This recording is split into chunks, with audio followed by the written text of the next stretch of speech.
Hello and thanks for joining us on this special edition of the news, which is in commemoration of the one-year anniversary of the National Assembly. On this program, we'll be speaking with some lawmakers as they walk us through the activities in the last 1 year and what Nigerians should expect in their second year in office. Now, some of the areas we'll be talking about include the number of motions, executive bills, and other legislative matters as it affects the common man on the streets. We're live from Abuja studios. Thanks for tuning in. I am Precious Amayo.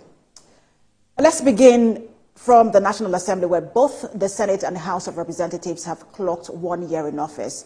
Now, as the clock for the second year ticks, some lawmakers are saying that they are determined to continue working for Nigeria and its citizens. But are you aware that the 10th National Assembly is the most diverse legislature in Nigeria's democratic history? However, before the inauguration of this parliament, there were some incidents and controversies that almost marred the processes leading to the inauguration. Our TVC News National Assembly correspondent Titus Zam reports on the travails and triumphs of the Senate in the last 1 year. I do solemnly swear. God will support Akpabio, UN. Do solemnly swear. Do solemnly swear. The inauguration of the 10th Senate on the 13th of June 2023 had the unusual political drama and intrigues that opened a new legislative dispensation in the National Assembly.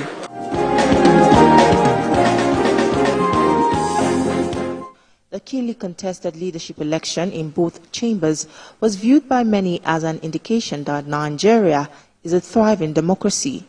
The battles for the position of presiding officers of the National Assembly assumed a different twist when the leadership of the ruling All Progressives Congress zoned the position to some geopolitical zones and also microzoned it to some states and individuals.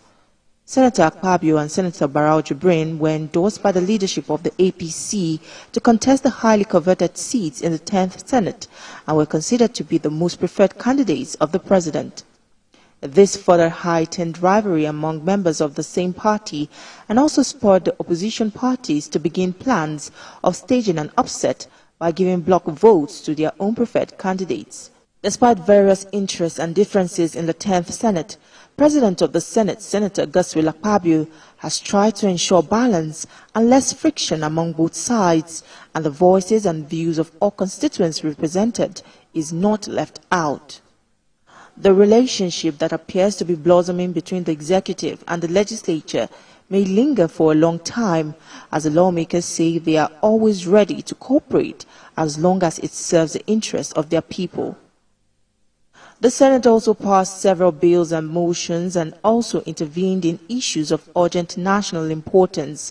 Some of the bills stirred a bit of controversy, while several others were passed without hurdles. A review of the activities of the 109 senators with regards to sponsoring of bills shows that 279 bills were sponsored between July 13, 2023 and March 2024. There has been a recurring dismal. In the first year of the 10th Senate, there were some defining moments like the suspension of Senator Abdul Ningi over unverified allegations of budget padding against his colleagues.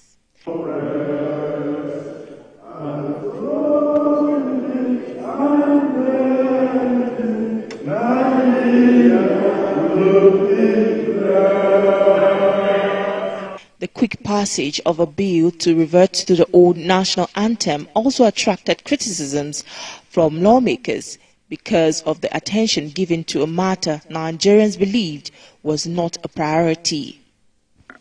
Despite their differences, the focus for the lawmakers is to deliver good governance to the people and ensure that they reap the dividends of democracy. Titus Zam, TVC News. And Titus Zam is the senator representing Benue Northwest. He's also the senator. He's also the chairman committee on the Senate Committee on Rules and Business. He joins me in the studio to discuss, what the Senate has been up to in the last 1 year. Good to have you join us, Senator. Thank you. So, how would you describe the last 1 year of the Senate? Especially with the leadership tussle and contest we saw just before the inauguration of the Senate? Well, I want to say that God has been very kind to the 10th Senate to the extent that we have spent 12 months without losing any of our members. That is historic, and we will continue to thank the Almighty God for that. You made reference to Tozo that characterized the election of the leadership of the Senate. To me, that was democracy at its best. Normally, when people come into Senate, they come with different aspirations and interests. Some come for just sit and do their job as senators, others aspire for leadership of the Senate. And so, during our takeoff, 2 or 3 persons indicated their interest to lead the Senate as Senate presidents. But at the end of the day, 2 major contenders emerged, namely Senator Goswe Akpabio and Senator Yari. But the Senate chose Senator Goswe Akpabio based on their own definite considerations of certain parameters that have to do with the leadership of this country and the capacity of the contenders to the Senate leadership position. For example, the history of Nigerian Senate shows that when the president of this country moves to a particular region of this country, certain leadership positions in the Senate also reflect that movement. When His Excellency Alhaji Muhammad Buhari was the president of this country, for example, from the northern part of this country, the Senate president was from the north. So it made a lot of sense for us, the 10th Senate, to also move the Senate presidency to the south, southern part of Nigeria, now that Asiwaju Ahmed Bola Tinubu is the president of this country from the southern part of this country. So the ultimate objective of the Senate to elect Senator Goswe Akpabio was in tandem with this precedence of Senate presidency moving alongside with the president of this country. And so it was very easy for us to settle for Goswe Akpabio, among other considerations that have to do with capacity, that have to do with comportment, that have to do with ability to mobilize his colleagues and provide credible leadership. So the debate, or what you saw, which does appear to be some kind of friction from the beginning, was just part of democracy. You know, when you contest. But has that been resolved? Because the understanding we have is that still exists, that division still exists, and that in fact that has led to some move in some quarters to oust the current Senate president, that everything is being done, and that's the reason for some of the uproar we see in the Senate sometimes. No, I don't see that. I've been there. I'm the chairman of one of the committees in the Senate, so I'm very close to the leadership of the Senate. If there is any friction, I should be able to know. We don't have any friction arising from that contest that took place several years ago. Normally, when you have more than, you have about 109 people, elected representatives of the people in one place. There are bound to be bubbles here and there, but they have nothing to do with the scramble for leadership again. Senators have settled for Goswe Akpabio, and he's reading us well. There is no hangover from the initial contest for leadership of the Senate presidency, as far as I know, unless you can refer to any specific incidents. For now, I can't point at any. We are moving as one family. So let's speak to your duties, to Nigerians. You've talked about the running of the Senate. Yeah. So there is just a sense among Nigerians about how, just generally the National Assembly, but especially the Senate, which many see as a senior legislative chamber, that there seems to be this, quote, aloofness to the plight of Nigerians, that you're there, majorly just for what, to serve your own interest. You do not follow up on the policies of the executive to at least check them when it doesn't sit well with Nigerians. But that is a gross misconception and misunderstanding of the workings of the Senate, especially the 10th Senate. If there is any Senate that has shown interest in the welfare of all and sundry, it is this 10th Senate.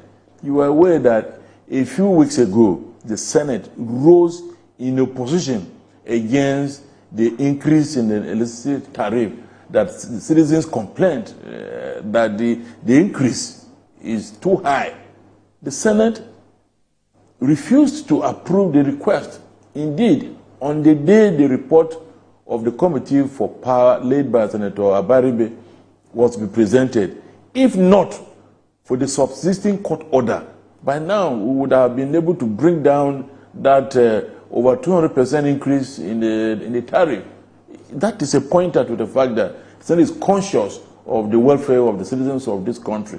You're also aware that this same Senate refused to approve the President's approval to go to to challenge the military, the new military regime in Niger Republic, which some people felt would amount to creating tension between Nigeria and the Republic of Niger.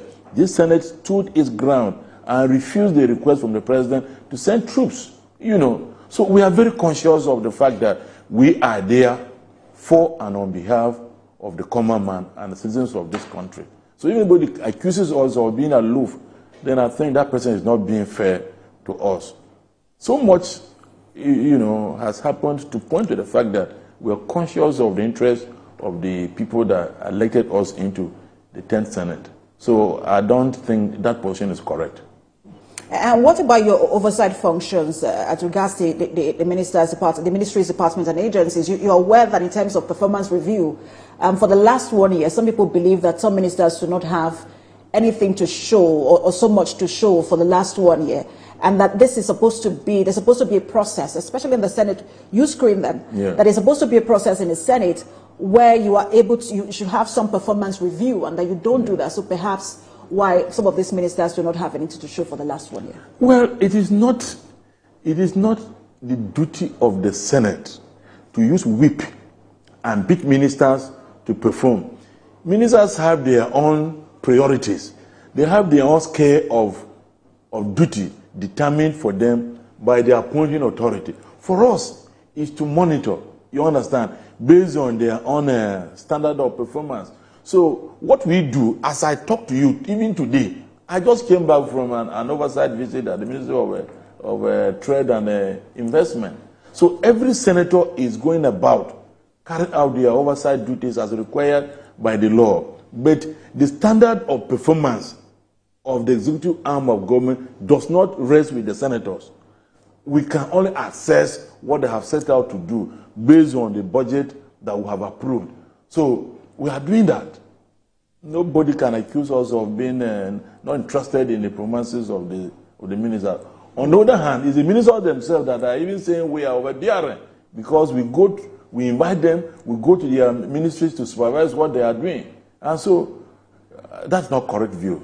All right, so let me put you on hold. We'll talk more on that after this break. We'll take a break now. When we return, we'll continue to assess the 10th National Assembly. Stay with us.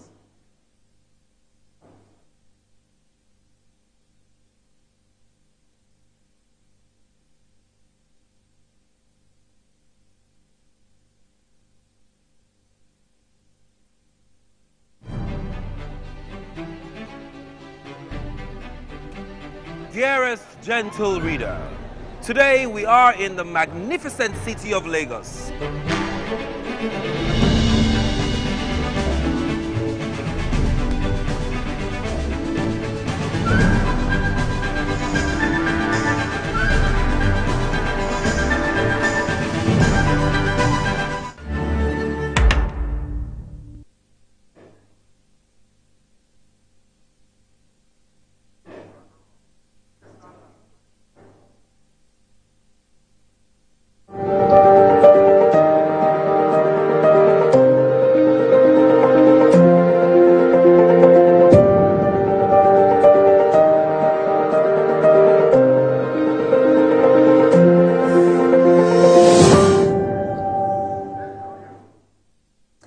Thanks for staying with us on this special edition of the News at 1 as we continue to assess the 10th National Assembly in its first anniversary. We're still speaking with Titus Zam.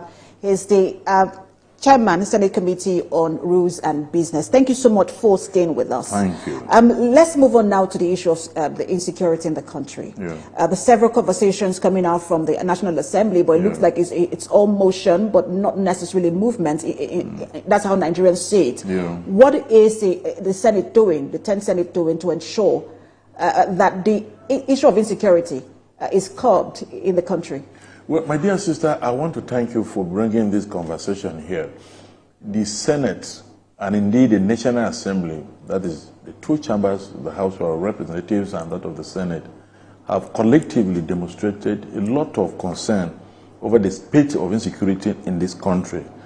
You will recall that a few months after the Senate was inaugurated and the service chiefs were appointed and their names forwarded to the National Assembly for clearance. Shortly after that, we invited the service chiefs to come before the Senate and give us their own roadmap as to how to deal with this security problem that the country is facing. They came and told us they needed resources here and there. And we said, okay, if money is what you need to do your job, we'll do that.